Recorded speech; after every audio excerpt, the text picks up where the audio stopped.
எப்படி இருக்கீங்க சார்? நல்லா இருக்கு குட். என்ன ப்ராப்ளம் உங்களுக்கு?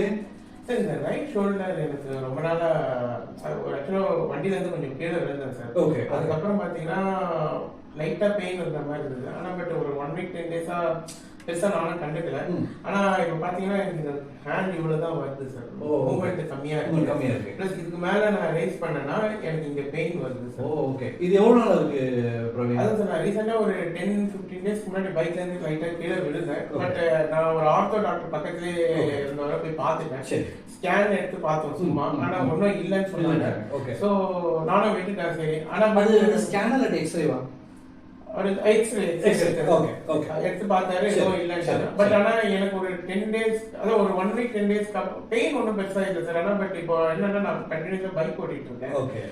பட் இப்போ எனக்கு ஒரு 1 வீக் பொறுத்து என்ன ஆகுதுன்னா லைட்டா இந்த இடம் மட்டும் பர்டிகுலரா இந்த ரீஜன்ல கொஞ்சம் பெயின் வருது சார். பிளஸ் எனக்கே இப்போ என்ன ஆகுதுன்னா முன்னாடி இந்த கை இப்போ நல்லா தூக்கிட்டு இருந்தது, இப்போ பாத்தீங்கன்னா இவ்வளவுதான் வரும். ஸோ எனக்கு இப்போ கொஞ்சம் இதுக்கு மேல கை இது பண்ணாலும் கொஞ்சம் பெயின் வருது. பிளஸ் என்னோட மூவ்மெண்ட்டும் கொஞ்சம் ரெஸ்ட்ரிக்ட் ஆயிருக்கு. இது என்ன பிரவீன், நீங்க சொல்ற கம்ப்ளைண்ட் வச்சு பாத்தீங்கன்னா இது ஃப்ரோசன் ஷோல்டர் அப்படிவோம். ஃப்ரோசன் ஷோல்டர்ங்கிறது என்னன்னா இங்க வந்து இந்த ஜவ் வந்து என்னன்னா அது டைட்டா பிடிச்சிக்கும் அந்த ஜாயிண்ட்டை, அது வந்து அப்படியே ஃப்ரீஸ் ஆகிடும். இப்போ நம்ம என்ன பண்ணலாம் அப்படின்னா பிளான் எப்படின்னா நம்ம ஒரு அல்ட்ராசவுண்ட் ஸ்கேன் பண்ணுறோம். இந்த ஸ்கேன் பண்ணி நீங்கள் எக்ஸ்ரேல வந்து ஃப்ரோசன் ஷோல்டர் தெரியாது. இப்போ நம்ம அல்ட்ராசவுண்ட் ஸ்கேனை பண்ணிட்டு தேவை இருந்தால் நான் எம்ஆர்ஐ கேட்பேன். இல்லாட்டி மோஸ்ட்டாக இதுலேயே தெரிஞ்சிச்சுன்னா நெக்ஸ்ட் ட்ரீட்மெண்ட் தான்.